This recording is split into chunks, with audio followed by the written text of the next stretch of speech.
नमो भगवते वासुदेवाय नमो नमः।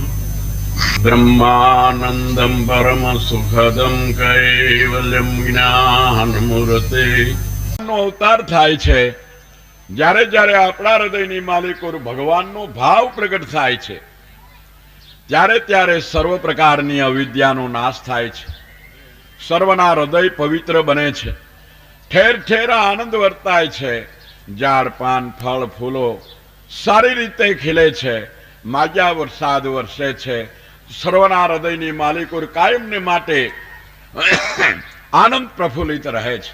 એ ભગવાનના પ્રાગટ્યનું પ્રગટ પ્રમાણ છે. બ્રહ્મા કહે છે, હે બાપ, હે માન આપનારા, તે મારી નિષ્કપટપણાથી પૂજા કરી, કેમ કે મારું માન રાખી મારી આજ્ઞાનો તમે સ્વીકાર કર્યો. પિતાની મોટાઈ સમજી તેમની આજ્ઞાનો સ્વીકાર કરવો, એટલી જ પુત્રોએ પોતાની પિતાની સેવા કરવાની છે. હે ભલા પુત્ર, આ તારી દીકરીઓ પોતાના અનેક વંશથી આ સૃષ્ટિનો વધારો કરશે. હે મુનિ, હે દેવહૂતિ, શાસ્ત્રના જ્ઞાનથી ને અપરોક્ષ જ્ઞાનથી કર્મની જળને ઉખેડી નાખનારા, સોના સરખા કેશને કમલ સરખા નેત્રવાળા, ચરણારવિંદમાં કમલના ચિહ્નવાળા આ કૈટબારી ભગવાન કે જે તારા ગર્ભમાંથી ઉત્પન્ન થયા છે, તે સ્વરૂપની ભૂલ અને ખોટી સમજણરૂપ તારા હૃદયની ગાંઠને એટલે દેહાભિમાનને કાપી નાખશે.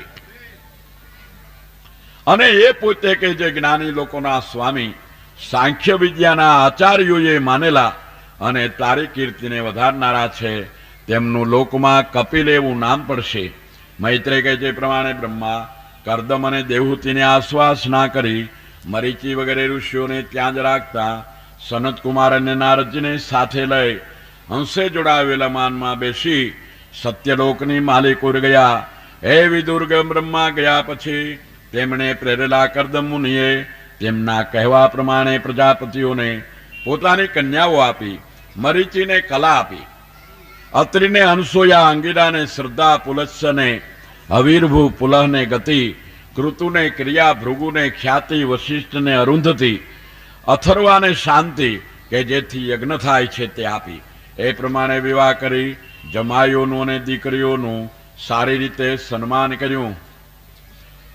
પરણેલા તે બ્રાહ્મણો રાજી થઈ કરદમની રજા લઈ પોતપોતાના આશ્રમની માલિકોર ગયા. કહે છે,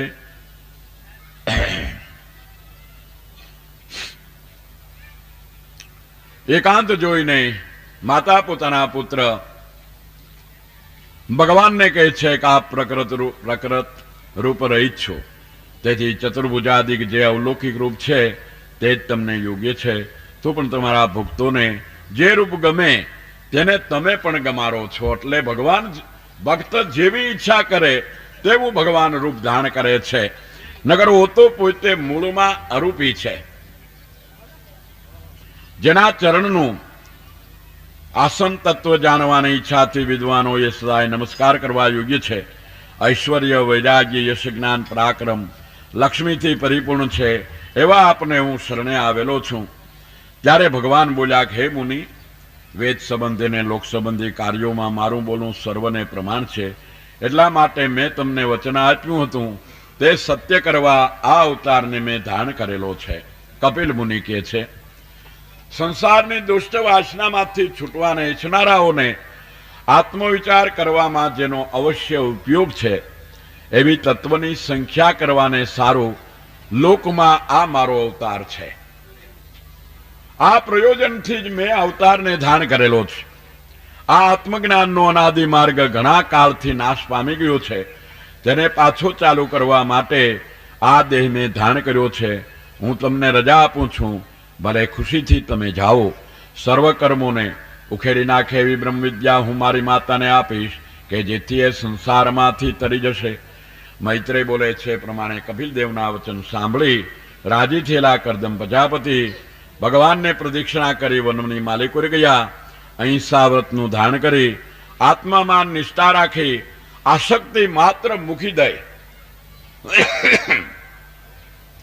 અગ્નિહોત્ર અને ઘરનો ત્યાગ કરી પૃથ્વીમાં ફરવાને લાગ્યા. એવા મહાવીર કરદમ મુનિનું ચિત્ત સર્વજીવના આત્મા સર્વજ્ઞ પરમાત્મામાં પરમ ભક્તિભાવથી લાગી ગયું. તથા સર્વ બંધન છૂટી ગયા.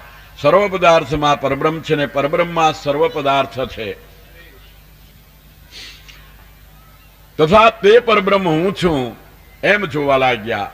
એ પ્રમાણે ઈચ્છા અને દ્વેષથી રહિત સર્વ ઠેકાણે પરબ્રહ્મને જોતા અને ભગવાનની ભક્તિ કરતા કર્દમ મુનિ મુક્તિને પામી ગયા.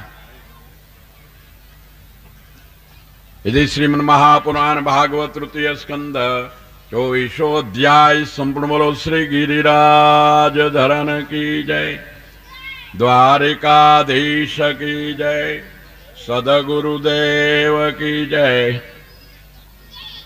भगवान कपिल देव जी माता देवहूतिना उदरथी प्रगट थया. હવે જે સાંખ્ય શાસ્ત્રથી સાંખ્ય યોગથી આત્મજ્ઞાનનો ઉપદેશ આપીને માતા દેવહૂતિને જીવન મુક્તિની પ્રતીતિ કરાવશે તે જ્ઞાન આપણે કાલે સવારે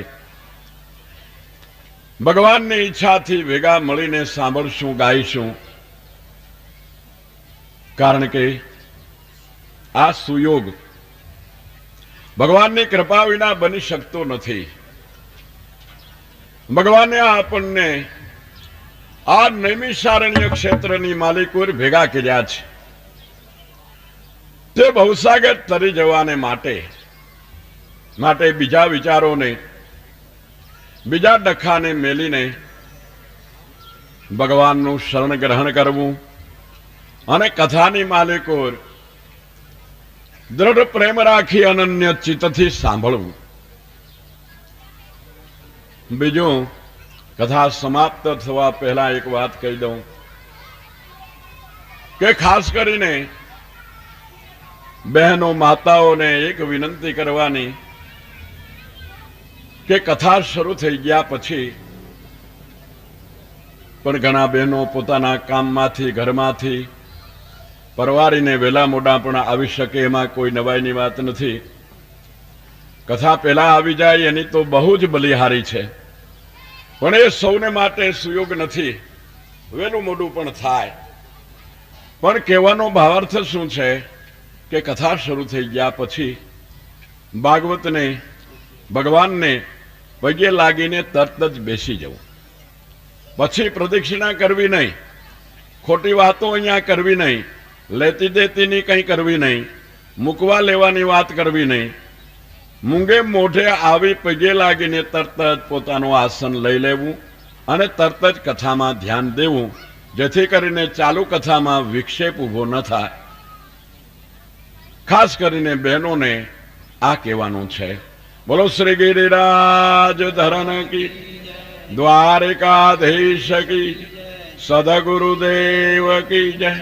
હર હર મહાદેવ. મૂર્તિ વિશ્વાતીતમ ગગન સદૃશમ તત્વમસ્યાદિલક્ષમ એકમ નિત્યમ વિમલમ અચલમ સર્વ ગગન સદૃશમ મેઘવર્ણમ શુભાંગમ લક્ષ્મીકાંતમ કમલનયનમ ગમ્યમ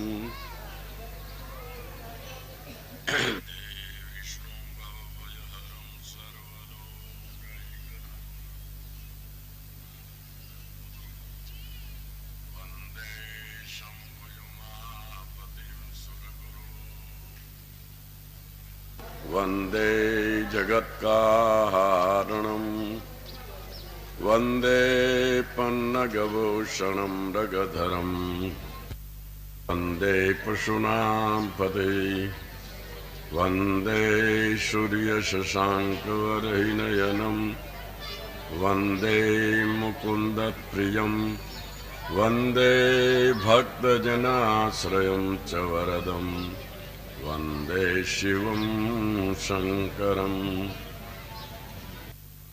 નરાણામ रघुपतिवरदूतं वातजातं नमामि। ध्येयं सदा परिभवग्नमभीष्टदोहं तीर्थास्पदं शिवविरिञ्चिनुतं शरण्यं भृत्यार्तिहं प्रणतपाल्भवाब्धिपो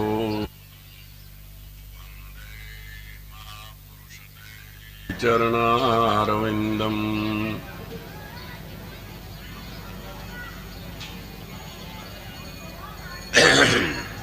बोलो श्री सदगुरुदेव की जय, श्री कृष्णचंद्र देव की जय।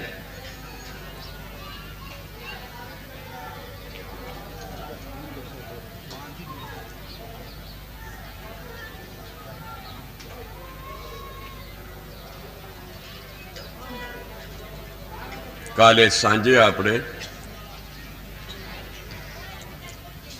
भगवान कपिल देव नो अवतार अने पितानु वनमा जवुं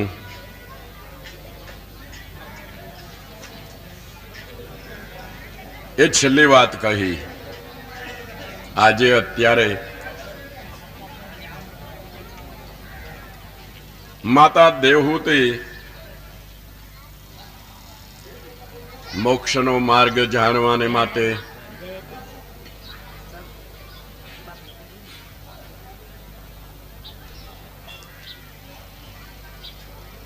પોતાનાથી ઉત્પન્ન થયેલા તેવા ભગવાન કપિલ દેવજીને મોક્ષના માર્ગ વિશે પૂછે છે ને ભગવાન કપિલ દેવજી મોક્ષ જે માર્ગે સિદ્ધ થાય તે જ્ઞાન આપે છે।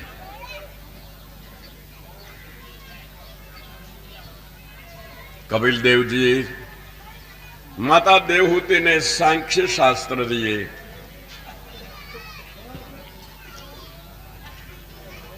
એ તત્વજ્ઞાન આપ્યું અને તેમનું તો કામ થઈ ગયું। એના નામ આ પુરાણોની માલિકો રહેલા છે। હવે જે સાંખ્ય શાસ્ત્રથી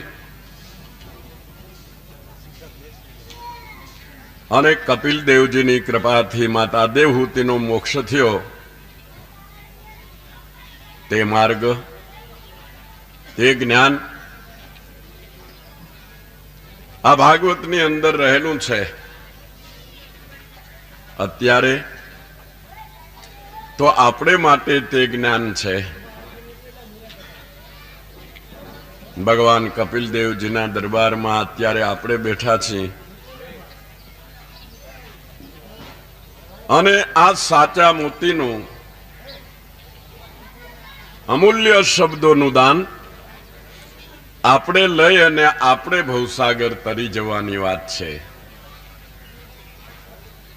થઈ ગયા એ તો થઈ ગયા, એનું તો કામ થઈ ગયું, એની તો બલિહારી છે। શહેનશાહના શહેનશાહ, રાજાના પણ રાજા મહારાજા એવા અનંત બ્રહ્માંડના ધણીને ઘેરે એના દીકરાના લગ્ન છે। આ સમજ્યા? એની લાણ વેચાય છે।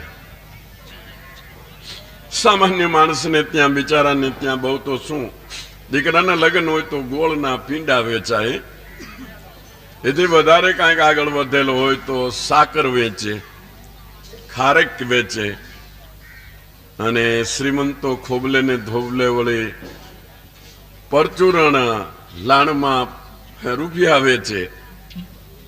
પણ આ લાણ તો એવી છે કે જીવનમાં એક વાર જો આ લાણ લેવાઈ જાય,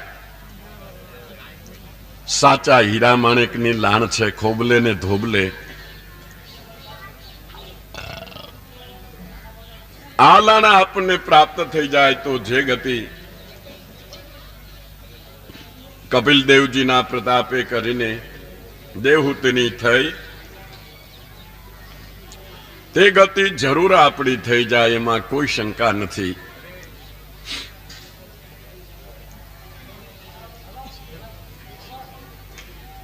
કથાની શરૂઆત કરતા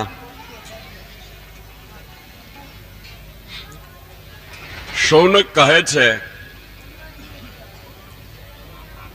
કે સાક્ષાત પરમાત્મા ભગવાન જ મનુષ્યોને પોતાના સ્વરૂપનો બોધ દેવા માટે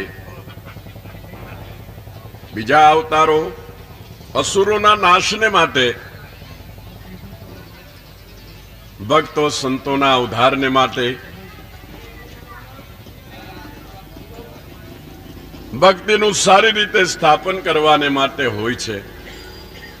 પણ કપિલદેવજીનો અવતાર તો કેવળ એક સાંખ્ય યોગને માટે જ, આ આત્મજ્ઞાનને માટે જ થયેલો છે. જે પ્રયોજનથી પોતાનો જન્મ થયેલો છે તે પ્રયોજન સિદ્ધ કરવાને માટે પહેલેલા પોતાની માતાને જ આ જ્ઞાન આપે છે.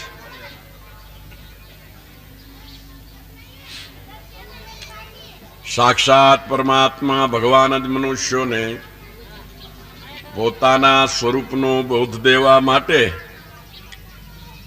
પોતાની માયાથી તત્વની સંખ્યા આપનારા કપિલ મુનિ રૂપે અવતર્યા. તો સર્વ પુરુષોમાં ને સર્વ યોગીઓમાં ઉત્તમ એવા એ અવતારની કીર્તિ સાંભળવામાં, જો કે મેં આત્મજ્ઞાન સાંભળ્યું છે તો પણ મારી ઇન્દ્રિયો બહુ તૃપ્ત થતી નથી. જેને દેહ ધરવો સ્વાધીન છે, કર્મના બંધનના જીવોને કર્મની થિયરી પ્રમાણે દેહ ધરવો જ પડે છે. ત્યારે આવા જે સ્વતંત્ર આત્માઓ છે તે પોતાની ઈચ્છા પ્રમાણે દેહ ધારણ કરે છે ને ઈચ્છા પ્રમાણે છોડી દે છે. દેહ ધરવો જેને સ્વાધીન છે એવા ભગવાન પોતાની માયાથી જે કર્મ કરે છે તેઓમાં જે વખાણવા યોગ્ય હોય તે મને કહો, કેમ કે તે સાંભળવાની મને શ્રદ્ધા છે.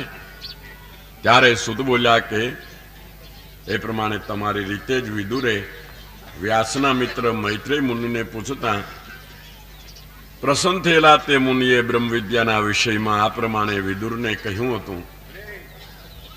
તે તમને કહું છું તે સાંભળો. મૈત્રેય કહે, પિતાવનમાં ગયા પછી ભગવાન કપિલ મુનિ માતાનું પ્રિય કરવા સારું આશ્રમમાં જ રોકાયા. કર્મબંધન રહિત અને તત્વ વિદ્યાનો પાર દેખાડનારા તે પોતાના પુત્ર બેઠા હતા. તેને બ્રહ્માનું વચન સંભાળી દેવહૂતિએ કહ્યું કે, દેવહૂતિ કહે છે, હે મહાત્મા, દુષ્ટ ઇન્દ્રિયોના વિષયોની લાલચથી હવે હું બહુ થાકી ગઈ છું. વૈરાગ્ય માણસને ક્યારે થાય છે કે જ્યારે વિષયોમાં થાકલો આવે ત્યારે. હજી જગતમાં વિષયોના સુખોની માલિકો તડબડ પાટ જોવાની થોડી જાય છે ત્યાં સુધી વૈરાગ્ય થતો નથી. જ્યારે ઇન્દ્રિયો, મન, બુદ્ધિ પદાર્થ ભાવમાંથી પાછી વળી જાય ત્યારે તે ખરેખર જ્ઞાનના અધિકારી બને છે. દેવહૂતિ કહે છે, હવે તો બસ છે. વિષયો ખૂબ ભોગવ્યા, ખૂબ સુખ લીધું, પણ તે સાર વિનાના સુખમાં એ બધું દળી દળીને ઢાંકણીમાં ઉધરાવ્યા જેવું છે. માટે હે નાથ, દયા કરો, મને મોક્ષનો માર્ગ બતાવો. જય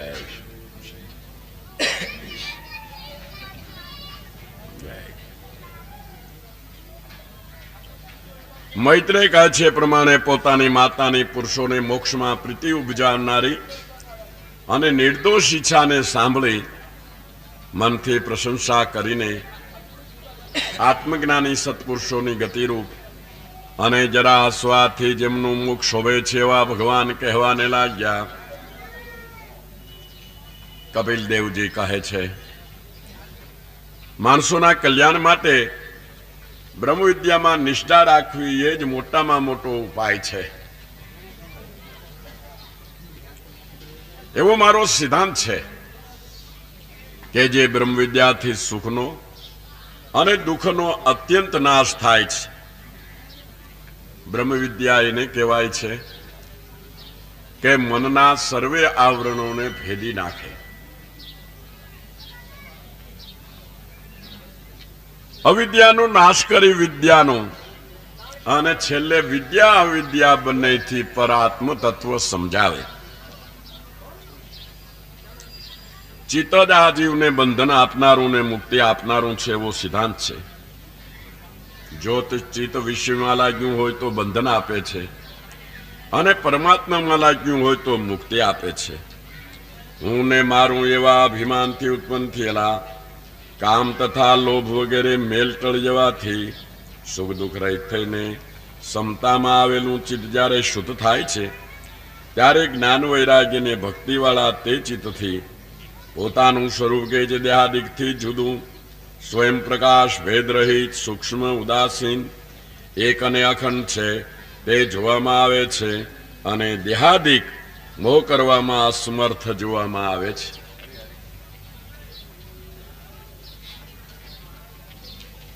ભાઈઓ,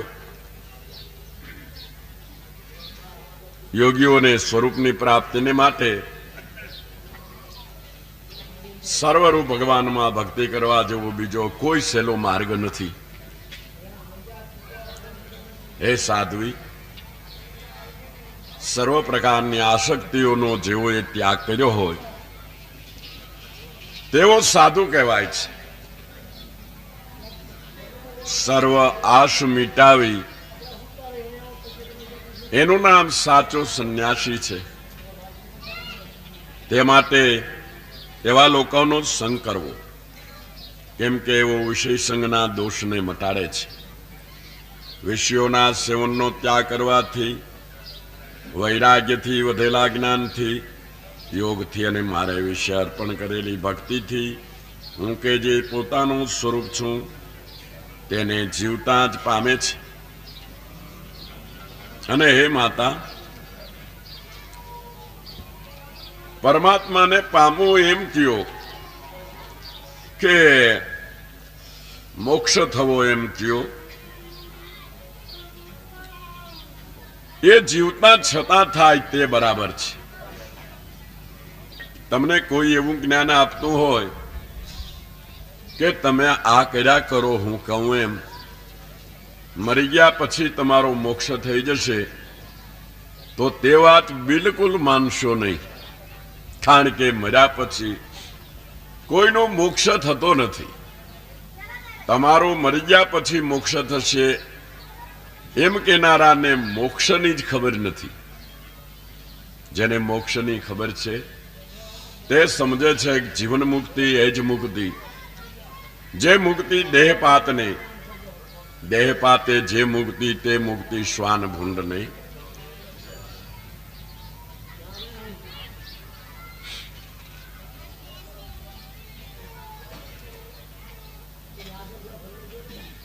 હે હરિ, આ સગળી વાત મને સમજાવો કે જેવી રીતે મંદબુદ્ધિવાળી સ્ત્રી જાતિનું હું તમારા અનુગ્રહથી એ કઠણ વાતને સહેજે સમજી શકું.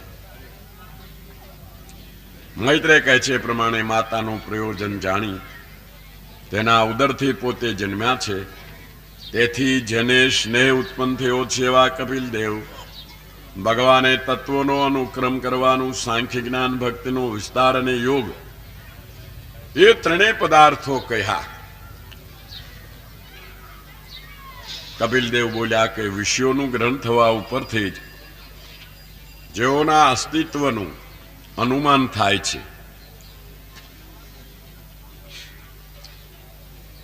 ભગવાન આપણામાં છે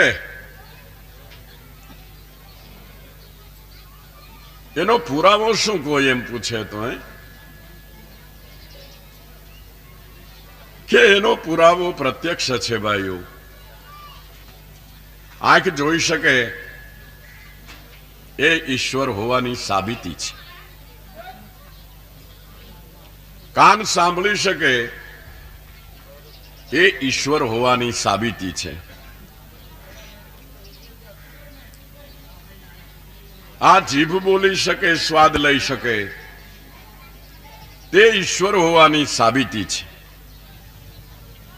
જ્યારે ઈશ્વર આમાં નહીં હોય ત્યારે આંખ છતાં આપણે દેખશું નહીં, કાન છતાં સાંભળશું નહીં, જીભ છતાં બોલશું નહીં. ઇન્દ્રિયો જે વ્યવહાર કરે છે તે ઈશ્વર હોવાની પ્રત્યક્ષ સાબિતી છે. વિષયોનું ગ્રહણ થવા ઉપરથી જ તેઓના અસ્તિત્વનું અનુમાન થાય છે. એવી ઇન્દ્રિયો વેદમાં કહ્યા પ્રમાણે ચાલીને તેઓની વૃત્તિ ભગવાનમાં જ રહે તે જ નિર્વિકાર મનવાળાની નિષ્કામ અને સ્વાભાવિક ભગવત ભક્તિ છે. તે મુક્તિ કરતા પણ શ્રેષ્ઠ છે કે જે ભક્તિ અગ્નિ જેમ રાંધેલા અન્નનો ક્ષય કરી નાખે તેમ લિંગ શરીર એટલે વાસનાનો ક્ષય કરી નાખે છે. મારા ચરણની સેવામાં પ્રીતિથી લાગેલા અને મારે માટે જ સર્વકર્મને કરનારા કેટલાયક લોકો મારા સ્વરૂપ સાથે જોડાઈ જવા રૂપ સાયુજ્ય ભક્તિને પણ ઈચ્છતા નથી, પણ એ ભક્તો એકબીજાને મળી મારી લીલાની જ પ્રશંસા કરે છે અને ગુણાનુવાદો ગાવાની માલિકો તત્પર રહે છે.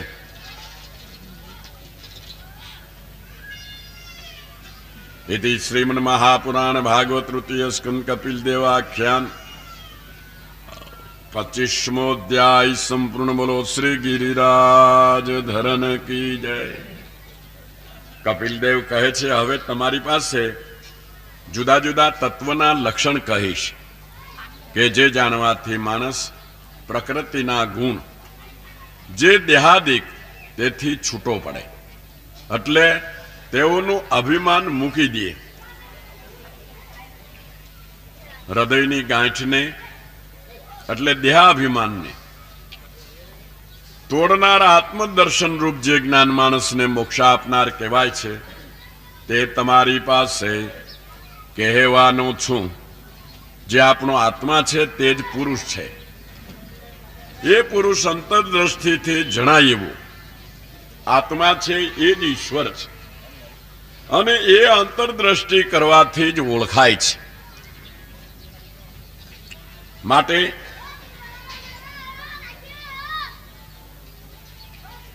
એ રૂપથી પરુષ પોતાની પાસે વગર કારણે જ આવેલી ભગવાનની માયા કે જે સૂક્ષ્મ અને ત્રણ ગુણમય છે તેને યદચ્છાથી જ પ્રાપ્ત થયો. સ્વરૂપને ઢાંકી દેનારી અને ગુણથી અનેક પ્રકારની તથા તે ગુણના જેવા જ રૂપવાળી પ્રજાઓને ઉત્પન્ન કરતી તે માયાને જોઈ એ પુરુષ પોતાના સ્વરૂપને ભૂલી ગયો અને હું દેહ છું એવા ભાવની માલિકોર બંધાયો. હું કરતા છું એમ માની બેઠો. એટલું જ પોતે કે જે સાક્ષી માત્ર હોવાથી અકર્તા છે તેને કર્મથી બંધન, સ્વતંત્ર છે તેને ભોગ ભોગવવામાં પરતંત્રતા અને સુખ સ્વરૂપ છે તેને જન્મ મરણના પ્રવાહરૂપ થઈ પડ્યું છે. આત્માને ખોટું દેહાભિમાન થયું છે તેનું કારણ કેવલ પ્રકૃતિ જ છે અને તે દેહ છડતા જળ છતાં તેને સુખ દુઃખ નો ભોગ મળતો જે જોવામાં આવે છે તે આત્માના પ્રકાશથી છે. દેવહૂતિ પૂછે છે કે હે પુરુષોત્તમ,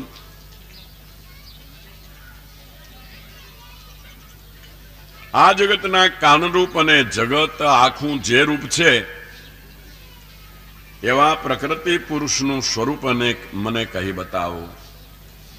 ત્યારે કપિલ દેવ કહે છે કે અનેક કાર્યોમાં ભેદનો વિચાર છોડી દેતા સર્વનું જે મૂળ અને પ્રધાન તત્વ છે તે પ્રકૃતિ કહેવાય છે. ભગવાનમાંથી ઉત્પન્ન થયેલું પેલું સ્ફુરણ ભગવાન એટલે તમારો આત્મા.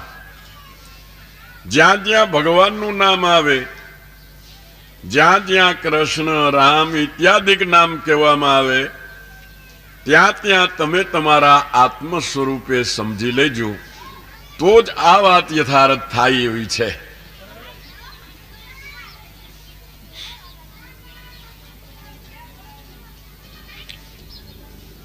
સર્વનું જે મૂળ અને પ્રધાન તત્વ છે તે પ્રકૃતિ કહેવાય છે. એમાં સર્વ પ્રકારના કાર્યોનો સમાવેશ છે. 3 ગુણ રહ્યા છે. એ કોઈનો બનાવેલો પદાર્થ નથી, પણ નિત્ય છે અને સઘળા કાર્યો તથા કારણો તેનું જ રૂપ છે. 5, 10 અને 4 એટલે 24 તત્વ એ પ્રકૃતિની જ બનાવટ કહેવાય છે. તેમાં પેલા 5 એટલે 5 તત્વ પૃથ્વી, જળ, તેજ, વાયુ અને આકાશ સમજવા. બીજા 5 એટલે ઉપર લખેલા 5ના સૂક્ષ્મ રૂપ ગંધ, રસ, રૂપ, સ્પર્શ અને શબ્દ સમજવા. 10 એટલે કાન, ત્વચા, દ્રષ્ટિ, જીભ, નાસિકા, વાણી, હાથ, પગ, શિશ્ન અને ગુદ એ ઇન્દ્રિયો સમજવી. અને 4 એટલે મન, બુદ્ધિ, ચિત્ત ને અહંકાર સમજવા. જો કે આ છેલ્લા 4 મળીને એક જ અંતઃકરણ પણ કહેવાય છે, તો પણ તેની વૃત્તિઓ 4 પ્રકારની હોવાથી 4 નામ તેમના લેવાય છે. જીવોના દ્રષ્ટને લીધે જેના ગુણમાં ક્ષોભ એટલે ફેરફાર થવા માંડ્યો એને પ્રકૃતિ કહેવાય છે. જેમાં પોતાનું લોહીથી હતો તીવ્ર તમોગુણના ભાગને પોતાના પ્રકાશથી સમાવી દેવો. સત્વગુણ વાળું સ્વચ્છ, રાગ દ્વેષાદિકથી રહિત અને ભગવાનને જાણવાનું સ્થાન હોવાથી તેને વાસુદેવ નામથી કહેવાતું. જે ચિત્ત તે મહતત્વનું સ્વરૂપ છે. જેને મહતત્વ કીધું એ વાસુદેવ સ્વરૂપ ભગવાનને જાણવાનું ઠેકાણું છે. જેને આપણે એટલે ભજનના મહાત્માઓ જેને સુરતા કહે છે. મન, બુદ્ધિ, ચિત્ત ને અહંકાર 4 અંતઃકરણ એક રૂપ થાય અને શબ્દમય બને એટલે નિશાનમાં એકાગ્ર થાય તેને સુરતા કહેવાય છે. આ મહતત્વનું સ્વરૂપ પણ તેને કીધું છે. પૃથ્વીનો સંસર્ગ થયા પહેલા જળની સ્થિતિ જેમ મધુર, સ્વચ્છ અને શાંત છે, તે પ્રમાણે બીજી ગડબડ થયા પહેલા ચિત્તની વૃત્તિઓ સ્વચ્છ, નિર્વિકાર અને શાંત હોય છે. એ તેનું લક્ષણ છે. પણ ગડબડ ક્યારે થાય કે રજોગુણ, સત્વગુણ અને તમોગુણ આ વૃત્તિની માલિકો ભળ્યા અને ઇન્દ્રિયોના વ્યવહારો શરૂ થયા. તે પછી સ્વરૂપની ભાન ભૂલાણી, સ્વરૂપનું અજ્ઞાન થતા આ બધી ગડબડ ઊભી થઈ છે.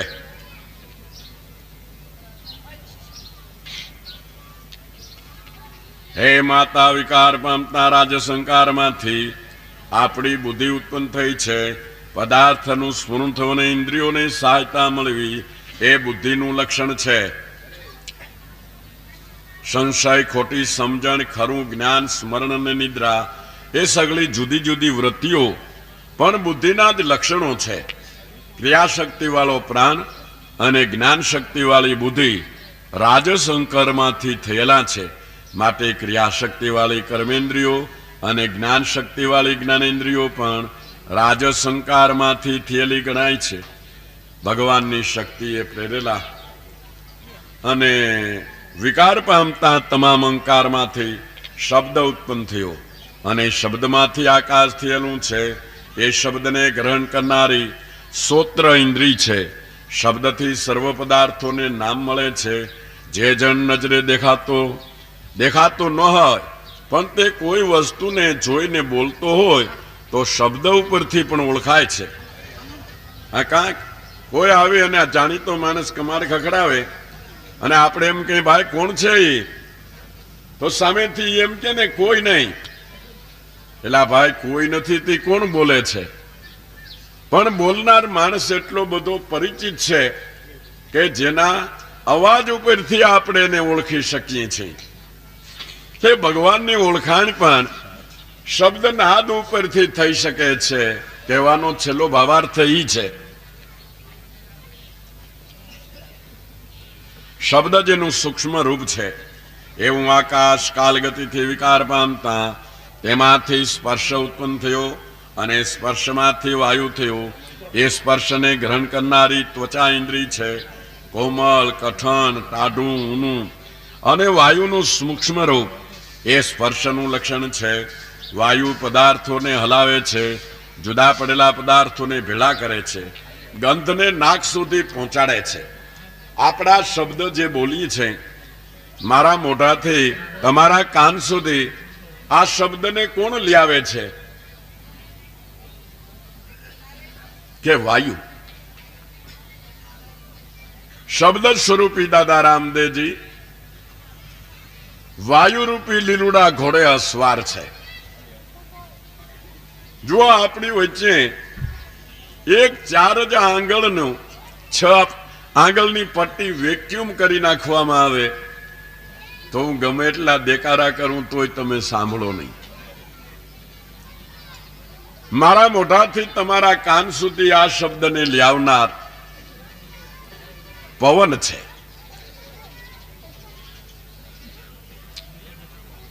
અને સ્પર્શ જેનું સૂક્ષ્મ રૂપ છે એવો વાયુ જીવના દ્રષ્ટિથી વિકાર પામ્યો, તેમાંથી રૂપ ઉત્પન્ન થયું અને રૂપમાંથી તેજ થયું. એ રૂપને ગ્રહણ કરનારી ચક્ષુ ઇન્દ્રિય છે. હે માતા, ખરું પદાર્થોને આકાર આપે છે. રૂપ પદાર્થોને આકાર આપે છે તથા પદાર્થોના પેટામાં અને પદાર્થોની રચનાના પરિણામ રૂપે જણાય છે. તથા એ તેજનો અસાધારણ ધર્મ છે. એ રૂપનું લક્ષણ છે.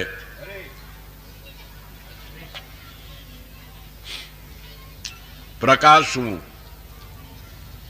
રંધાઈ જવું, ભૂખ લાગવી, તરસ લાગવી, તેને લીધે ખાવું પીવું, ટાઢ મટાડવી, સુકાવવું, આ બધા તેજના કામ છે. રૂપ જેનું સૂક્ષ્મ સ્વરૂપ છે એવું તેજ જીવના દ્રષ્ટને લીધે વિકાર પામતા તેમાંથી રસ ઉત્પન્ન થયો અને રસમાંથી જળ થયું. એ રસને ગ્રહણ કરનારી જીવા ઇન્દ્રિય છે. રસ જાતે મધુર છે, તો પણ બીજા પદાર્થોના સંસર્ગને લીધે તે એકના કશાય મધુર, કડવો, તીખો, ખાટો, ખારો એવા અનેક ભેદ થયા છે.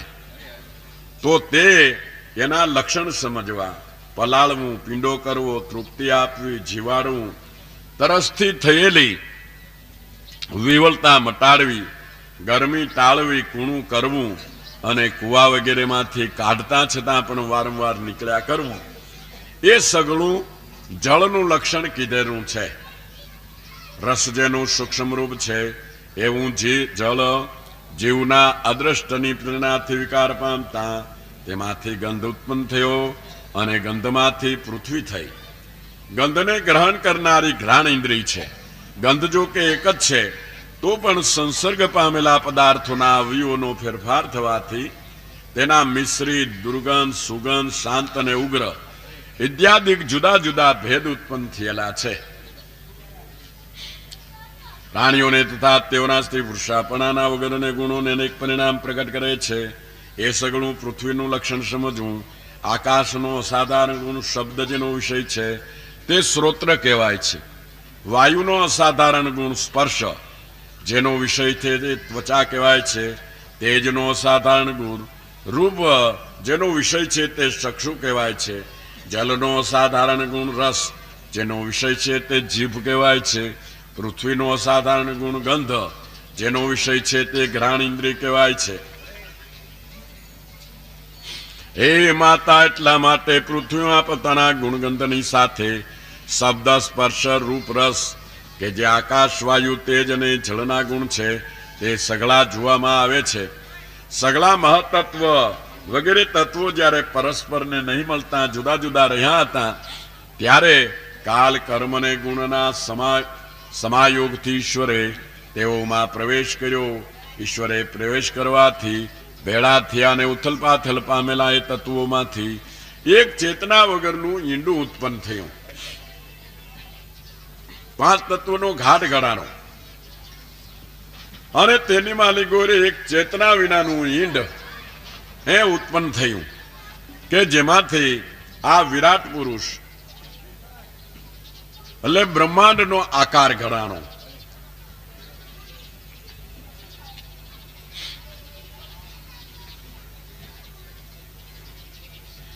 એ ઈંડાની અંદર આ સગળા લોકોના વિસ્તાર છે કે જે ભગવાનનું સ્વરૂપ કહેવાય છે. ભગવાને ઉદાસીનપણું એટલે બેદરકારપણું મૂકી દઈને છે ભગવાનની આ સૃષ્ટિ રચવાની ઈચ્છા થઈ એટલે તેને પણ બેદરકારપણું આળસપણું મૂકી દીધું. તો આપણે તો નાના ક્ષુદ્ર માણસો બાળક કહેવાય. ભગવાન કરે એ ખરું. એ જો કૃપા કરશે તો ભજન કરશું, એ જો દયા કરશે તો સ્મરણ કરશું,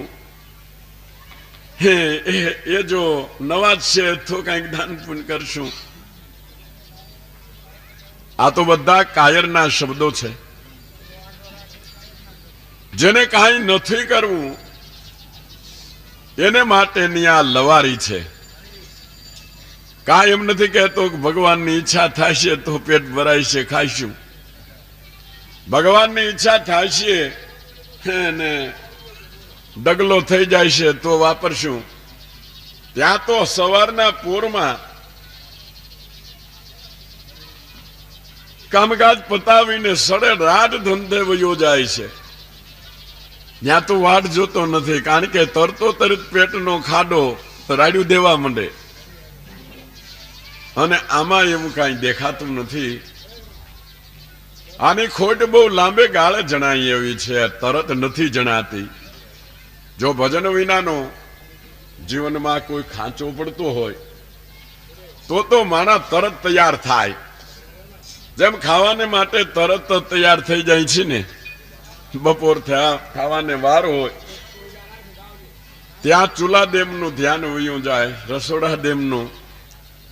કેમ મારા હજી રસોડામાં કઈ સળવળાટ શાકભાજી કઈ થઈ ગયા? કેમ શું કરો છો તમે? કે ભાઈ હજી તો 11 થયા છે, આગળ કુકર મૂક્યું એટલે દાળ ભાત શાક એ ખાઈ દે.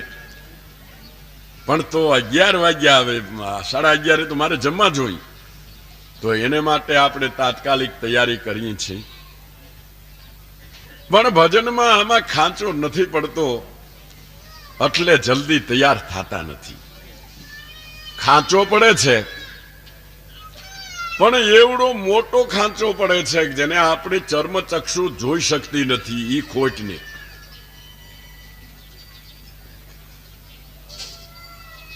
છોકરીના લગ્ન થઈ ગયા, જાન વળાવવા માંડ્યા. સારું ઘર મળ્યું હોય તો પણ સજેનું હૃદય ભરાઈ આવે. એટલે કન્યા ખૂબ રોવા લાગી. દાદા ભેગો એક નાનો એવો બટુકડો છોકરો લગ્નમાં ગામમાંથી આવ્યા હશે, જોવે છે. એટલે બટક બોલો, હે દાદા, આના લગ્ન થયા ઈ બાઈક એ છોકરી કાં રોવે? કે બેટા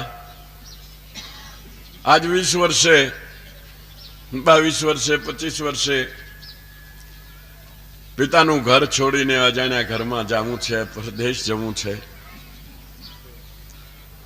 એટલે એને રોવા આવે એમાં કઈ નવાઈ નથી ને એટલે રોવે છે. એટલે છોકરો બુદ્ધિશાળી કે તો બાપા આ વરરાજો એનું ગામ મૂકી એનું ઘર મૂકીને અહીં ઠેઠ આવ્યો છે, એ કા નથી રોતો? દાદા કે ગગા એને રોવાનું બહુ લાંબુ છે, ઘડીકમાં થઈ રહી એમ નથી. આને તો થોડુંક જ રોવાનું છે, એને રોવાનું ઘણું લાંબુ છે. અટાણે જે મહારાજા થઈને આવ્યો છે ને, માથે રજવાડી સાફો રહી ગયો છે, એની મારી કોર કલકી રહી ગઈ છે, એમાં વળી એક ગ્લોફ ગોઠવાઈ ગયો છે, માથે સમરી ગોઠવાઈ ગઈ છે, સોના રૂપાથી ભાંગી પડે છે, તરવાર ખંભે લગાડી દીધી છે, સેન્ટ અંતરો ભભકી રહ્યા છે. હાલે તો પગરખાની માલિકો ચડકા બોલતા આવે છે ભેગો. અણવર એક દાસ ની ઘોડી હાજરી આપે છે, ખેસ સોનેરી નાખેલો છે. પણ એને બિચારાને રોવાનું ઘણું લાંબુ છે, એટલે ઘડીકમાં પતે એમ નથી. 3-4 છોકરા થાય છે, 3-4 છોકરીઓ થાય છે. એક કહે છે મારે પાટલું સીવડાવવું છે, એક કહે છે મારે પોલકું સીવડાવવું છે, એક કહે છે મારે બંગડીઓ જોઈ છે, એક કહે છે મને ભૂખ લાગી છે, એક કહે છે મારે નિશાળે જવું છે, મારે નિશાળની ફી જોઈ છે, એક સાધશે ને 13 તૂટશે. ઘરવાળીએ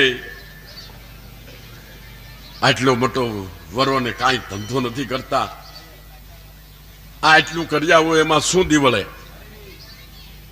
ખાઈ લ્યો લુખા રોટલા. એટલે એને રોવાનું ઘણું લાંબુ છે બેટા, એ ઘડીકમાં નથી થઈ રહી એવું. એમ મહાપુરુષોને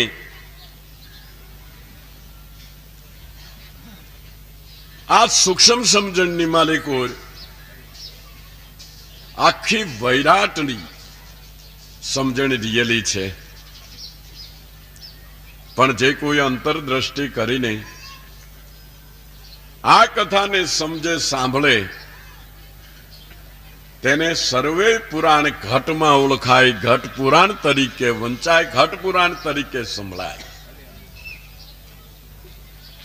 હવે જે ઈંડાની વાત કરી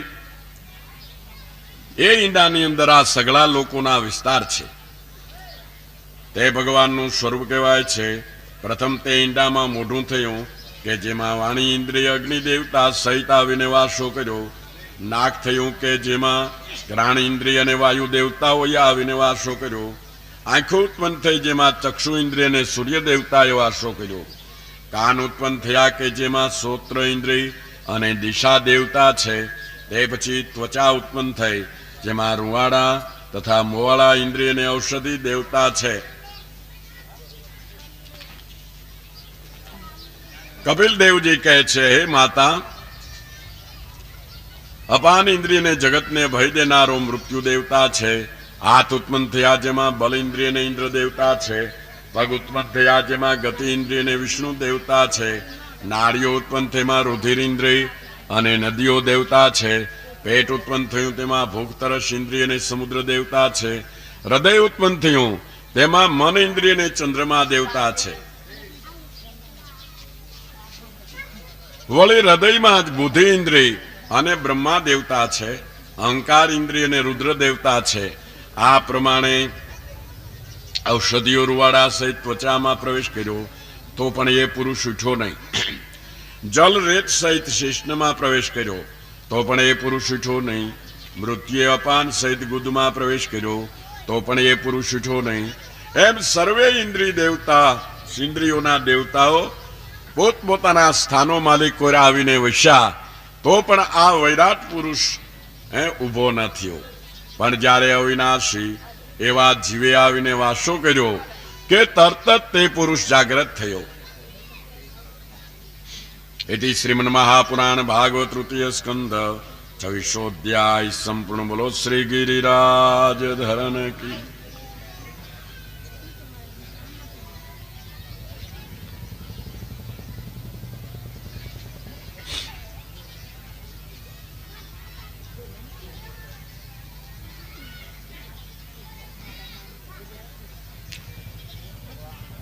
કપિલ દેવજી કહે છે, આત્મા દેહમાં છે તો પણ નિર્ગુણ હોવાથી અકર્તા છે ને અકર્તા હોવાથી નિર્વિકાર છે. તેને લીધે દેહના સુખ દુઃખાદિકથી પાણીમાં દેખાતો સૂર્ય જેમ પાણીથી લેપાય નહીં તેમ લેપાતો નથી.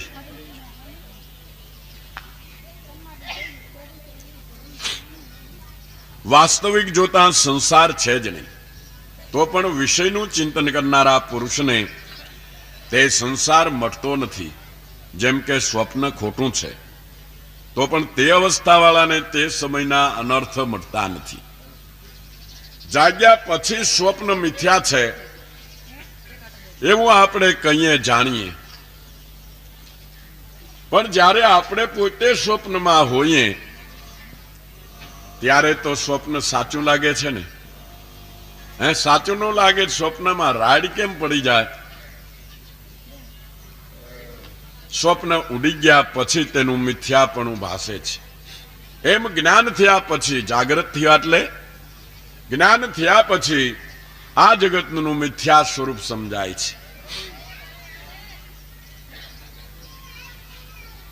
ભક્તિ અને વૈરાગ્ય તીવ્ર થતા પ્રકૃતિ અને પુરુષના યથાર્થ સ્વરૂપનું જ્ઞાન થાય અને તે જ્ઞાનથી જાગ્રત વગેરે બુદ્ધિથી ત્રણેય અવસ્થાનું અભિમાન અને દ્વૈત પદાર્થનું દર્શન મટી જતા જેમ ચક્ષુના સૂર્યથી આકાશના સૂર્યને જાણીને જોયા કરે તેમ પોતાના આત્માથી શુદ્ધાત્માને જાણીને જોયા કરે છે.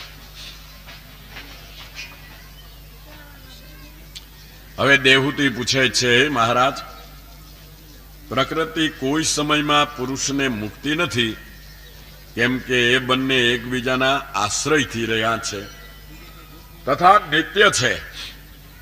જેમ પૃથ્વી અને ગંધ, જલ અને રસ જુદા રહે જ નહીં, તેમ પ્રકૃતિ અને પુરુષ જુદા રહે જ નહીં.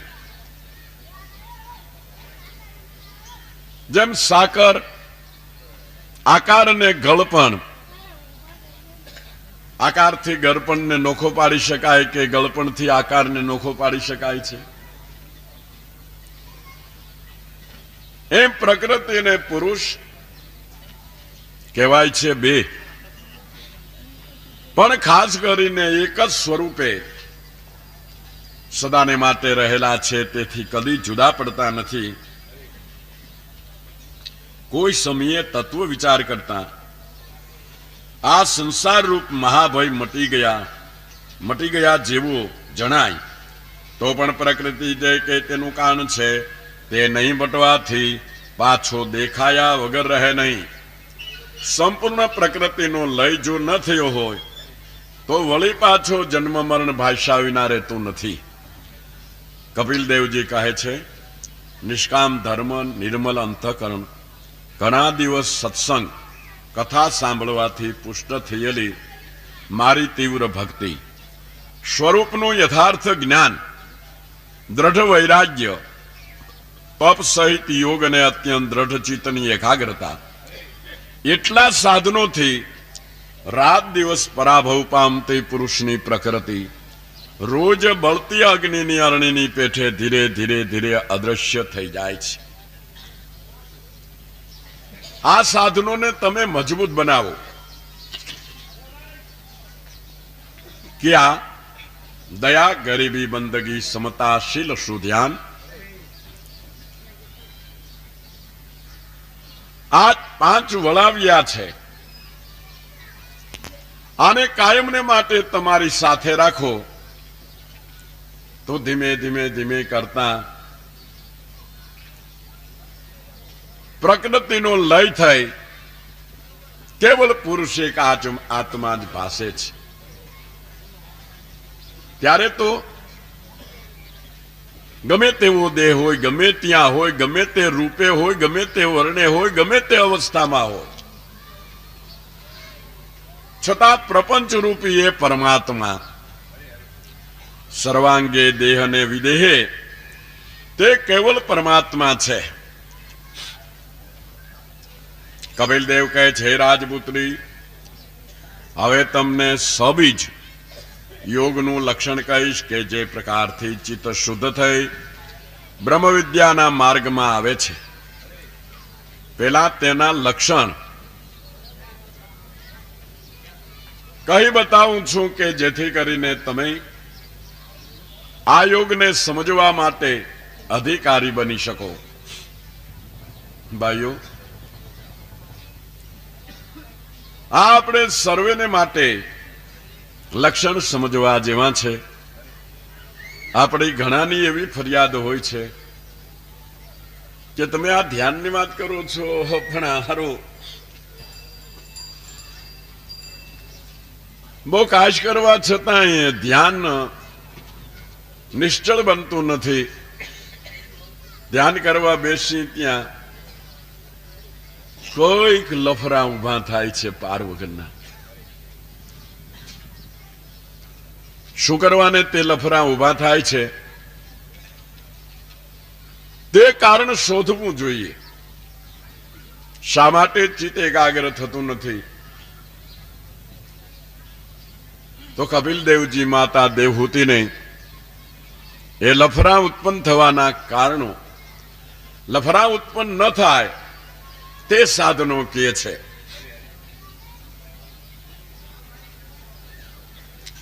સ્વધર્મ પાળવો, અધર્મ છોડી દેવો, દૈવ ગતિથી જે મળે તેમાં સંતોષ રાખો. કાયમને માટે આત્મજ્ઞાનીના ચરણનું સેવન કરવું. ધર્મ, અર્થ અને કામના પ્રકારથી નિવૃત્તિ પામવી. 4 પુરુષાર્થો જે કહેવામાં આવ્યા છે તેમાંથી આ 3 પુરુષાર્થનો વીટો કરીને મૂકી દેવા. ધર્મ, અર્થ અને કામ. કેવળ એક મોક્ષ માર્ગની માલિકો પ્રીતિ રાખવી. થોડું તથા પવિત્ર જમવું. સ્વાદને લઈને પેટને ખીચોખીચ ભરવું નહીં. નિરંતર એકાંત અને નિર્ભય સ્થાનકમાં રહેવું. કોઈને પીડા ન કરવી. સત્ય બોલવું. ચોરી ન કરવી. જેટલું જોઈએ તેથી વધારે પાસે રાખવું નહીં. બ્રહ્મચર્ય પાળવું. તપ કરવું.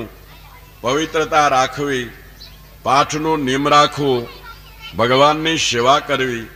વૃથા બોલવું નહીં. સારા પ્રકારના આસનથી ઘણીવાર બેસવાનો ધીરે ધીરે અભ્યાસ કરી સ્થિરતા કરવી. આટલા સદગુણો કાયમને માટે અભ્યાસમાં મૂકવાથી જરૂર ચિત્ત ધ્યાનને યોગ્ય બને છે. પણ આપણે બંગલો બનાવો, બંગલો કે કારીગરોને બોલાવીને કે સ્લેબ ભરી નાખો. કે પણ સ્લેબ ભરી નાખવાનું કયો છો, પણ શેની માથે ભરવો? અરે ભાઈ, અમારે સ્લેબ વાળો બંગલો કરવો, નળિયા વાળો નહીં. સ્લેબ ભરો. અરે પણ પાયો નથી, આંટ નથી, બીમ નથી કે દિવાલો નથી. સ્લેબ ભરવો કેની માથે? આત્મદર્શી પુરુષોએ દયા કરીને આ બંગલો આપ્યો છે. તે તો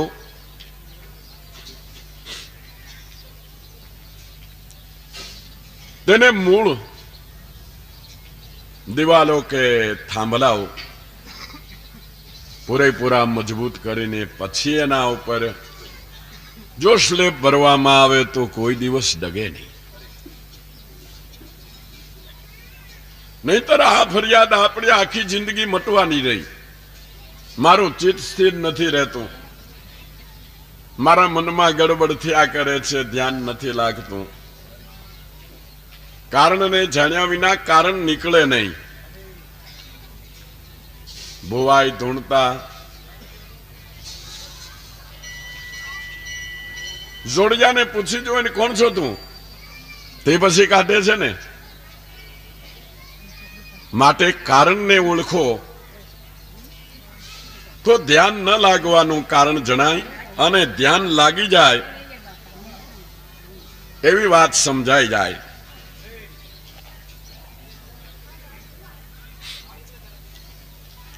હવે સબીજ ધ્યાનની વાત કરે છે. પૂરક કુંભક અને રેચક થી અથવા રેચક કુંભક અને પૂરક થી પ્રાણના માર્ગને શુદ્ધ કરવો. ઓલું જે ચિંતવન કહ્યું તે દ્વારા મનને શુદ્ધ કરવું. પ્રાણાયામથી પ્રાણને શુદ્ધ કરવું. પ્રાણ સ્થિર થતા ચિત્ત સ્થિર થાય છે. વાયુ અને અગ્નિથી ધમવાને લીધે સોનું જેમ નિર્મલ થાય તેમ શ્વાસને જીતવાથી યોગીનું મન થોડા દિવસમાં જ નિર્મલ બની જાય છે. પ્રાણાયામથી વાતપીત વગેરે દોષ મટાડવા, વાયુની સાથે મનને સ્થિર કરવાથી પાપ મટાડવા, ઇન્દ્રિયોને વિષયોમાંથી પાછી વાળીને વિષયની આસક્તિ મટાડવી, સ્થિર કરેલા મનની એક જાતની જ વૃત્તિ રાખીને રાગ દ્વેષાદિકને મટાડવા. યોગ કરવાથી મન જ્યારે નિર્મલ અને સારી પેટે સ્થિર થાય ત્યારે પોતાના નાકની અણી ઉપર દ્રષ્ટિ રાખી ભગવાનના સ્વરૂપનું ધ્યાન કરવું.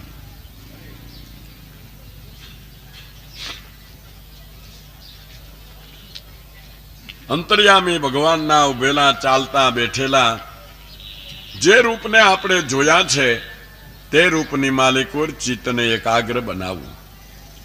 ચિત્ત જ્યારે તેમાં સ્થિર અને સઘળા અવયવોમાં બરાબર લાગેલું જણાય ત્યારે મુનિએ પછી તે ચિત્તને ભગવાનના એક અંગમાં અવિરત જોડી દેવું. સર્વ જગતના સ્થાનક રૂપ ઉદરમાં રહેલા ભગવાનનો અભિરૂપ ધ્રુવ કે જેમાં બ્રહ્માના સ્થાનક રૂપ લોકાત્મક કમળ ઉગ્યું હતું તેનું ધ્યાન કરવું કે છે. ઘણી જ અઘરી વાત છે. સર્વ જગતના સ્થાનક રૂપ જે જગતને આપણે આંખથી જોઈથી, કાનેથી સાંભળીએ છીએ, જીભેથી વર્ણવી છે, એ જગતના સ્થાનક રૂપ ઉદરમાં રહેલા ભગવાનનો નાભિરૂપી એક ઘોનાની માલિકોર ધ્યાન કરો. લોકાત્મક કમલ ઉગ્યું છે જેની માલિકોર, જેનાથી આ જગતની આ સૃષ્ટિનું નિર્માણ થયેલું છે તેનું ધ્યાન કરવું. ઉત્તમ નીલમણીના જેવા ભગવાનના સ્તન કે જે સ્વચ્છ હારના કિરણોથી શ્વેત લાગે છે તેઓનું ધ્યાન કરવું. પછી ભગવાનનું વક્ષસ્થળ કે જેમાં લક્ષ્મી રહેલ છે અને જે ભક્તોના મનને તથા નેત્રને સુખ આપે છે તેનું ધ્યાન કરવું. તે પછી સર્વ લોકોએ નમસ્કાર કરેલા ભગવાનનો કંઠ કે જે કૌસ્તુભમણીને પણ શોભા આપે છે તેનું ધ્યાન કરવું.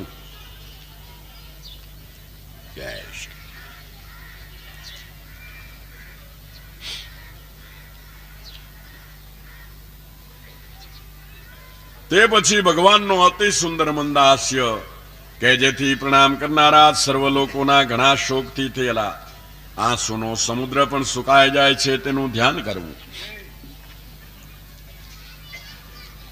એ પ્રમાણે સબીજ એટલે ભગવાનના સ્વરૂપના આલમન સહિત યોગ કરતા ભગવાનમાં પ્રેમ પ્રાપ્ત થતા ભક્તિને હૃદય પીગળી જાય, આનંદથી રૂવાડા ઉભા થઈ જાય અને ઉત્કંઠાથી આવતા આંસુના ટીપાથી મૂંઝાય. એટલે પછી ચિત્ત કે જે ભગવાનને પકડવામાં માછલાની કુંડી જેવું છે તેને ધીરે ધીરે ભગવાનના અંગથી જુદું પાડે છે તેનું ધ્યાન ધરવામાં ઓછું પ્રસન્ન કરે છે, ઓછું પ્રયત્ન કરે છે. એ પ્રમાણે જ્યારે ચિત્તમાંથી ધ્યાન કરવાનું ભગવત સ્વરૂપ જતું રહે છે અને વૈરાગ્યને લીધે બીજા શબ્દ સ્પર્શાદિક વિષયોમાં તેમાં આવતા નથી ત્યારે તે ચિત્ત ધ્યાન ધરનારા યોગીમાં નહીં રહી શકતા જેમ દીવો ઠરી જઈને તે જ રૂપ થઈ જાય છે તેમ લય પામીને બ્રહ્માકાર થઈ જાય છે. પ્રથમ ચિત્ત ચિતવન બહુ કરતે અંતર ચિત્ત એક ચિતવન રહતે પણ ચિદ્રૂપ હોય ચિંતવન નહીં કાંઈ ચિંતવન આપ સો બ્રહ્મ હો જાય. આ વાત કહી દીધી. જ્યાં સુધી આપણું ચિત્ત ઘાટમાં, રૂપમાં, રંગમાં, આકારમાં લાગેલું છે ત્યાં સુધી એક નહીં પણ અનેક પ્રકારના એ ચિંતવનો કર્યા કરે છે. પણ તે ચિત્તને એક જ ઠેકાણે, એક જ રૂપમાં, સ્વરૂપમાં એકાગ્ર કરો તો અંતરચિત્ત એક ચિતવન રહતે. અંતર્મુખ બનેલું ચિત્ત એક જ પ્રકારનું ચિંતવન કરે છે. જેમાં આપણે પેલું દ્રષ્ટાંત કહીએ છીએ ને કે પટેલ એ ગુરુની પાસે સાંભળવાને માટે રોજ જાય છે પણ જરાક બેસે ને તરત ભાગે. મહારાજ કે બેસો બેસો પટેલ. ઓહો, કેટલો સુંદર મજાની કથાનો પ્રસંગ ચાલે છે. અરે બાપુ, મારું મન ઘણું અહીંયા જ છે પણ કામ એટલું બધું છે કે હું ઘડીએ બેસી શકતો નથી. એમ કરતા કરતા હે બાપુ, એવું કાંઈ ન હોય તમારી પાસે કે મારું કામ જવાતા બંધ થઈ જાય, નવરો થઈ જાઉં, તમારી પાસે જ બેઠો રહું? કે હા હો, એક ઉપાય છે મારી પાસે. એક ભૂત મને પ્રસન્ન થયું છે. એને એમ કીધું હતું કે મારા જેવું કાંઈ કામ હોત તો ચીંધજો. મારે તો શું કામ હોય, તમારે એ કામનું છે. આવાહન કરતા તરત ભૂત આવ્યું. કેમ બાપુ? કે આ પટેલને ત્યાં જા, એનું જે કામ હોય તે કરી દે, ને નવરા કરી દે. એને સત્સંગ કરવો છે, ભજન કરવું છે. કે ભલે જાઉં, પણ શરત એક કે મારો ખોરાક જ કામ છે. આ મારો સર્જનહાર કહેવાય. ખોરાક આપવો એ તેની ફરજ છે. જે દિવસે એ મને કામરૂપી ખોરાક નહીં આપી શકે તે દિવસે હું એને ખાઈ જઈશ. બોલો, આ શરત કબૂલ છે? કેમ પટેલ? કે હા બાપુ કબૂલ છે. એક મહિના કેટલું કામ કરતો? મારે રોજ 100 માણસનું કામ છે. કે તો તેડી જાઓ. આવ્યા વાડીએ સીધા કે આ 40 વીઘાનું ખેતર છે, અને લાગટ ખેડી નાખવું છે. હવે હું ઘડીક વાર હોઈ જાઉં છું. લાંબો થયો ત્યાં ઓલે પગનો અંગૂઠો ચાલ્યો. લે ભાઈ ઉઠ, જોઈ લે તારું કામ. એટલે પણ આ તે કેમ કર્યું કે એ વિચારવાનું, પછી મને કામ લાવ. હારો, આ તો ગજબ કરે છે. ક્યાંય મોટી વાય બનાવી દે. હવે આ થોડું કઈ ઘડીકમાં થઈ જવાનું હતું એક માણસથી. એટલે સુઈ ગયા. જ્યાં લાંબા થયા ત્યાં પગનો અંગૂઠો જાલે હલાયું. એ ભાઈ કામ લાવ, કાં સુઈ ગયા તમે? આ તમારી વાય તૈયાર. એટલે પણ આ તું છે કેમ કરસ કે એ પછી વિચારવાનું, મને કામ લાવ. કે મરાણા આવડો, આ તો ખાઈ જાય એવો છે. કે બાપુ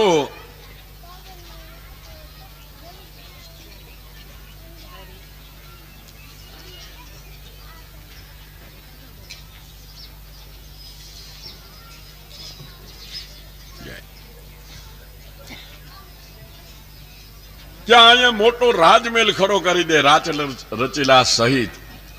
એમ કહીને ભાગ્યો હતો. ગુરુ પાસે જઈને કે બાપુ, ઓલું ભૂત તો તમે મને વળગાડ્યું, પણ એવડું તો મને ખાઈ જઈશ. કારણ કે જે કામ આખી જિંદગી એક માણસથી ન થઈ શકે, એક પલમાં આ કરે છે. હું એને કેટલાક ચીંધે પૂગતો નથી. અરે મારા એમાં શું મૂંઝાઈ ગયો કે એક થાંભલો લાવી અને ફળીમાં ખોડી દે. કામ હોય તે બોલાવી લેવું, નો કામ હોય તે કહી દેવું, ચડી ઉતર મંડી કરવા. એ કામ ખૂટે કહીએ? ત્યાં તો વાહે ભૂત પૂજ્યું કે બાપુ આને આપણી શરતનો ભંગ કર્યો, હવે આને હું ખાઈ જાઉં. પણ ગુરુની શાન મળી ગઈ એટલે જોરમાં આવી ગયા. એટલે પણ પાછળ શું દુણ્યું આવે છે? આપણે કામનું ક્યાં બહાર છે? શું મારે ગુરુને દર્શને ન જવું? કે તો કામ લાવીને કે જા જંગલમાં લાંબામાં લાંબુ ને સીધામાં સીધું લાકડું હોય લે આવ. આવડો આ ઘેરે ગયા તે ઓલું લાકડું લઈને ઘેરે આવ્યું. ખોડી દે અહીં ફળીમાં, ખોડી દીધું. હું ના ન પાડું ત્યાં સુધી ચડી ઉતરી કર્યા કરી. ચડે ને ઉતરે, ચડે ને ઉતરે, ચડે ને ઉતરે. આ ખૂટે? કામ હોય કે ચાલ પેલું કામ કરી આવ. દેખ્યું આવતા કે ચડી ઉતરી બંધ કરવા. હાલ ઓલું કામ કરી આવ. એ કરી આવ્યું, ચડી ઉતરી બંધ કરવા. 6 મહિના હડફટાયું તો ભા પોકારી ગયું, આધીન થઈ ગયું. ભાઈ સાહેબ, હવે ઓલી શરત આપણે રદ, હું તને નહીં ખાઈ જાઉં, પણ આ ચડી ઉતર કરવાનું મહેરબાની કરીને બંધ કરાવી દે. આ ઓસરીની કોરે છાનમુનું બેસી રહીશ, તું ચીંધીશી કરીશ. તે મન છે એ જ પોતે ભૂત છે. માણસને ખાઈ જનારું, નવરું ડિયું એટલે ભૂંડું જ કરનારું. એ ભૂતને તમારા ફળીમાં, લામાં કીધું એમ નાભીપરામાં શ્વાસ ને શ્વાસ રૂપી પવન થાંભલે, એને ચડી ઉતરી કરાવવા મંડી જાઓ. થોડાક જ વખતની માલિકોર મન મનત્વને છોડી દે છે. રૂ પીંજાવા હું ગઈ તી પીંજો પિંજારા ભાઈ, પીંજણ પિંજારાને ખાઈ ગઈ એસી સદગુરુ શાન બતાઈ. જવાબમાં કે આત્મરૂને ઓળખવાને મન પિંજારે ભાઈ, પણ સદગુરુ શાનમાં મન મળી ગયા એસી સદગુરુ શાન બતાઈ. આ પવનરૂપી થાંભલે ચડી ઉતર કરાવતા કપિલ દેવજી કહે છે એ પ્રમાણે મનની શોધ થાય કે મન મનત્વને છોડી દે તો કેવળ જ તમે આત્મા પોતે છો. વળી દેવહૂતિ પૂછે છે, હે પ્રભુ, પ્રકૃતિ પુરુષ અને મહતત્વ વગેરેનું ખરું સ્વરૂપ જેથી જણાય એવોનું લક્ષણ સાંખ્યની રીતિ પ્રમાણે તમે કહ્યું, પણ તે સઘળું કહેવાનું પ્રયોજન ભક્તિ યોગ છે. માટે ભક્તિ યોગનો માર્ગ મારી પાસે વિસ્તારથી કહો કે છે. આ તો તમે અમને હિસાબ શીખડાવી દીધો કે આ 5 તત્વ, એને આ 5 જ્ઞાનેન્દ્રિયો, એને આ 5 કર્મેન્દ્રિયો, શબ્દ સ્પર્શ રૂપ રસ ગંધ, આ 5 તન્માત્રાઓ, આ 4 અંતઃકરણો, એ આવડા આ કામ કરી રહ્યા છે. આ બધો હિસાબ અમને લખાયો, પણ તેથી કરીને હિસાબ આવડી જવાથી કાંઈ આપણી તેજોરી તર થઈ જાય નહીં. હિસાબ તો પૈસા હોય તો કામ ના નગર. કાગળ ચીતરી મૂકે શું મળવાનું? મોટા કાગળમાં કદાચ તમે 100 રૂપિયા લખી અને છોકરાને મોકલો, જા આમાંથી 5 કિલો ખાંડ લે અને વધે પાછા લેતો આવજે. વેપારીને આ જઈને કે મારા બાપાએ કીધું છે, આ લ્યો આ 100 રૂપિયા અને 5 કિલો ખાંડ દો, બાકીના પૈસા પાછા દો. એટલા રૂપિયા ક્યાં છે? એ લખેલી રહ્યા એમાં જુઓ ને કે એ તો ખાંડ બાંધવામાં કાયમ આવે, ચાની ભૂકી દેવી હોય તો કાયમ આવે, અને કાં બસર ડોશીમાં લઈ જાવી હોય તો બાંધવામાં કાયમ આવે. આ રૂપિયા નથી, આમાં મોર છાપ પરવાનો નથી. જે કાગળની માલિકો મોર છાપ પરવાનો છે એની જગતમાં કિંમત છે.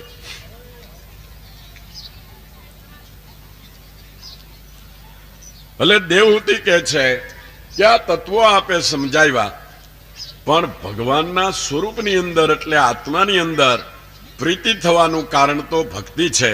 માટે ભક્તિ યોગ અમને સમજાવો એવું માતાજીનું કહેવાનું છે. ત્યારે કપિલદેવ કહે છે, હે માતા, ઘણા માર્ગોથી ભક્તિ યોગ પણ ઘણા પ્રકારનો કહેવાય છે. આપણે જેમ ઘણી વખત કહી છીએ કે સૌએ સૌના મનના મતા મુજબ પણ ભક્તિ માની લીધી છે. કોઈએ નાવાનું નિયમ રાખ્યું એ ભક્તિ છે, કોઈએ ચાંદલો કરવાનું, તિલક કરવાનું નિયમ રાખ્યું હોય તેને ભક્તિ માને છે, કોઈ ગીતાનો, રામાયણનો કે ભાગવતનો, ભારતનો પાઠ કરે એને ભક્તિ માને છે, કોઈ 2 માળા ફેરવે એને ભક્તિ માને છે, કોઈ મંદિરમાં જઈ દર્શન કરી આવે તેને ભક્તિ માને છે, કોઈ ષોડશોપચાર પૂજન કરે તેને ભક્તિ માને છે. ભાઈઓ, આ બધા ભક્તિના અંગો છે ખરા, પણ એનું સંકલન કરીને મહાપુરુષોએ 9ધા ભક્તિ કીધી. શ્રવણમ, કીર્તનમ, વિષ્ણુ સ્મરણમ, પાત સેવનમ, અર્ચનમ, વંદનમ, દાસ્યમ, સખ્યમ, આત્મનિવેદનમ. આ 9ધા ભક્તિ કીધી, પણ જેનાથી મોક્ષ સિદ્ધિ થાય અને જેની આગળ મુક્તિ પણ પાણી ભરે છે એ નિજ ભક્તિ તો કોક વિરલા જાણે. મહેતાજીએ કીધું આ 9ધામાં નહીં નિવેડો, 10ધામાં દેખાશે અચવો રસ છે તેની પાસે, પણ કોક પ્રેમી જનને પાસે. દેવહૂતિને કપિલ દેવજીએ નિજ ભક્તિ એટલે 10મી ભક્તિની ભાન કરાવી કે જે ભક્તિ દ્વારા પોતાના સ્વરૂપની ભાન થઈ શકે છે.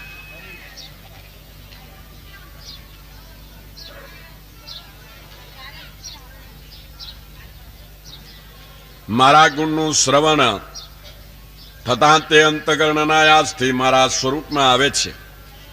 ગંધકે જેને લઈ જનાર વાયુ છે તે પોતાના સ્થાનથી નાકની પાસે પોતાની મેળે જેમ આવે છે તેમ ભક્તિયોગમાં લાગેલું ને વિકાર રહિત પામેલું મન આત્માને વિશે પોતાની મેળે જ આવે છે.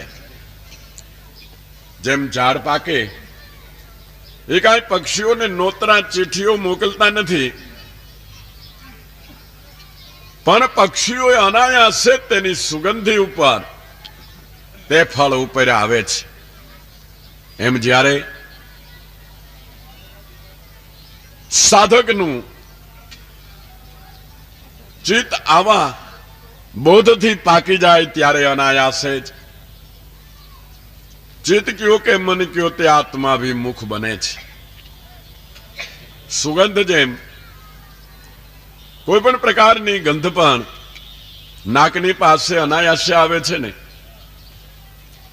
જે હું બોલું છું તે તમે સાંભળો છો, તે શબ્દ તમારા કાન ઉપર અનાયાસે આવે છે કે તમારે કંઈ કરવું પડે છે. એમ જ્યારે ચિત્તવૃત્તિનો ક્ષય થઈ ગયો ત્યારે સહજપણે તે આત્માભિમુખ બને છે.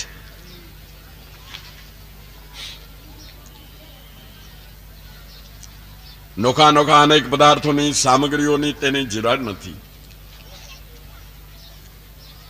છતાં હે માતા, અચેતન કરતા સચેતનને શ્રેષ્ઠ સમજવા. જો કે જડ અને ચેતન બંને મારા સ્વરૂપો છે, પણ વધારેમાં વધારે હું નજીક કેવે સ્વરૂપે છું એ તમને કહું છું. અચેતન એટલે જડ કરતા સચેતન શ્રેષ્ઠ સમજવા.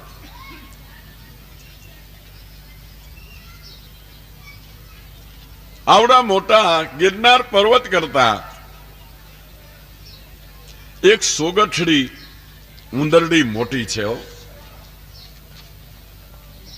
હિમાલય જેવડો પહાડ છે પણ તેમાં ગતિ નથી, અને એક આંગળી જેવડી અંગૂઠા જેવડી જે સોગઠડી ઉંદરડી છે તેની માલિકોની ગતિ છે. એટલે અચેતન કરતા સચેતન મોટું છે તેનું ધ્યાન કરો.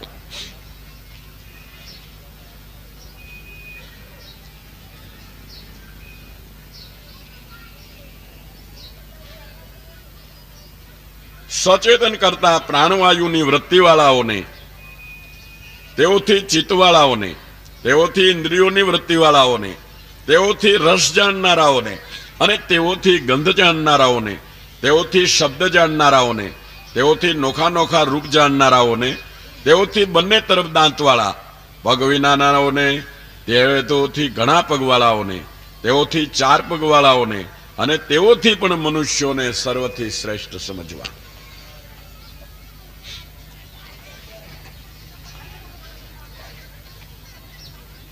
ગુરુએ એક શિષ્યને કહ્યું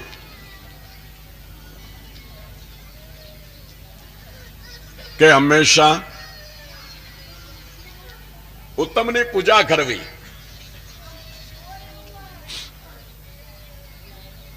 ત્યારે જોયું કે ઉત્તમ કોણ?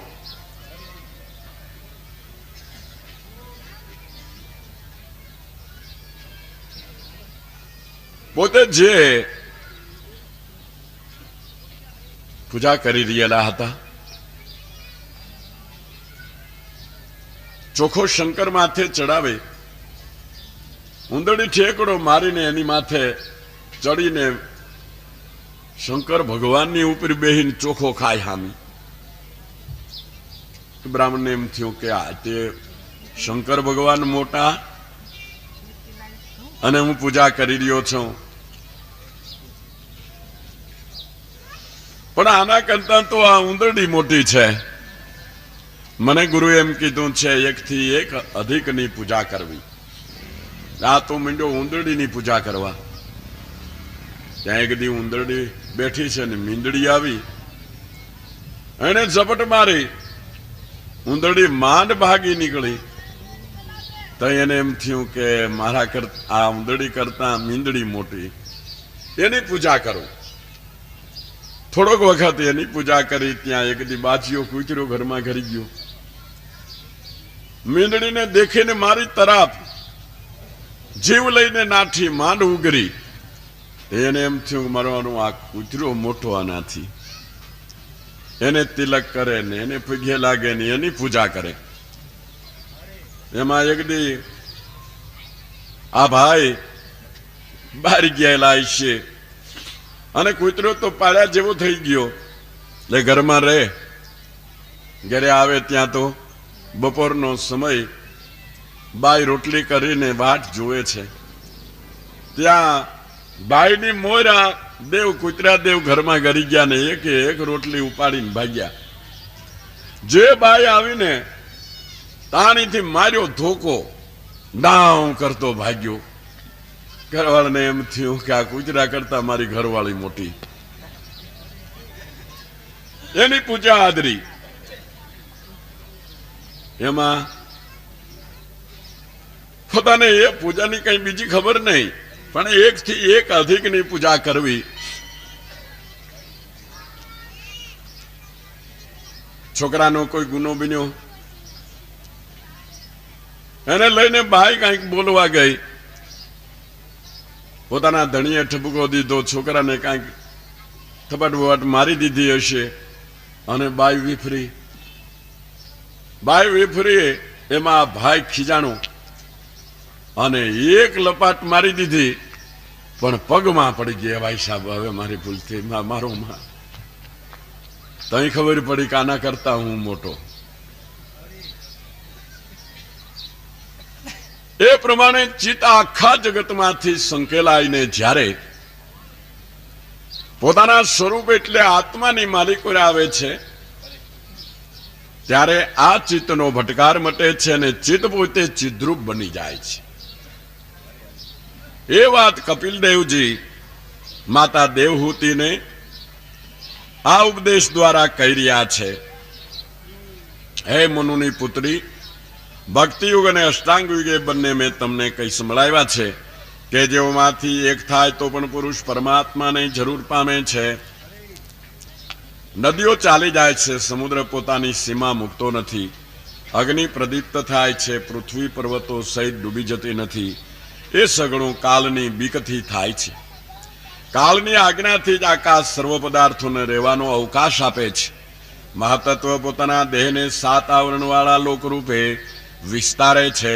કાળની બીકથી જ બ્રહ્મા વિષ્ણુ ને રુદ્ર કે જેઓના સ્વાધીનમાં સગળા સ્થાવર જંગમ રહે છે, તેઓ વારંવાર જગતની સૃષ્ટિ, સ્થિતિ અને પ્રલય કર્યા કરે છે. કાળનો અંત નથી, પણ તે સગળાનો અંત આણે છે. કાળથી કોઈ આદિ નથી, પણ તે સગળાને આદિ બનાવે છે.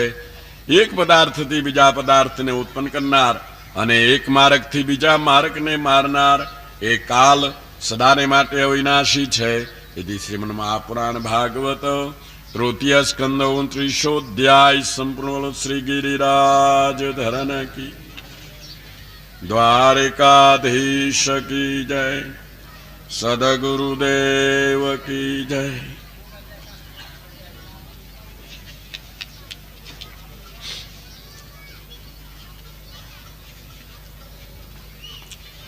કપિલ દેવજી કહે છે, જે પુરુષ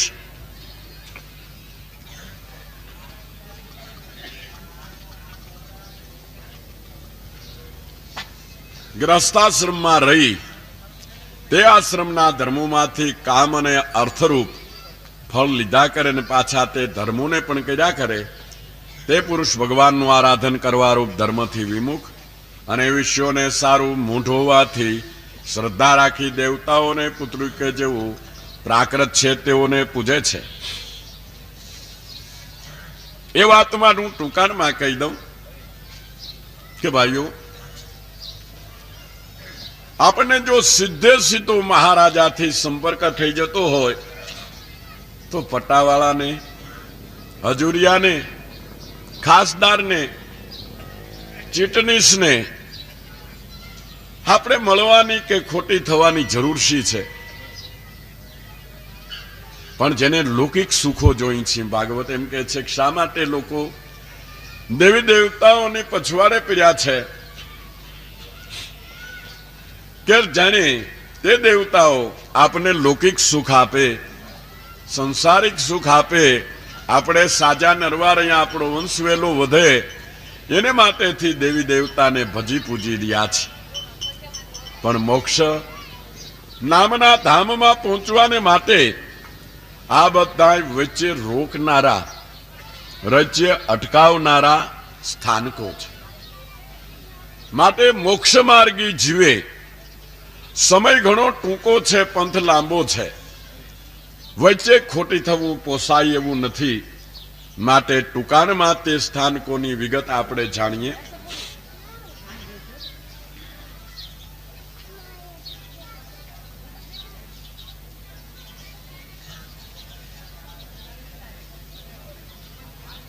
એકવાર સરકારે એવું બહાર પાડ્યું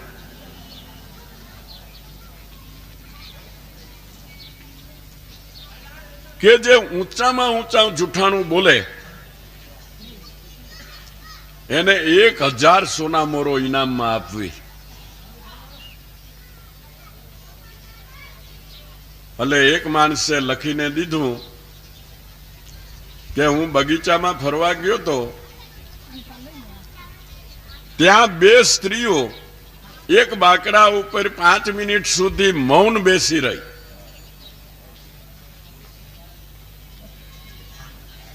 બધાયના જૂઠાણા વાંચતા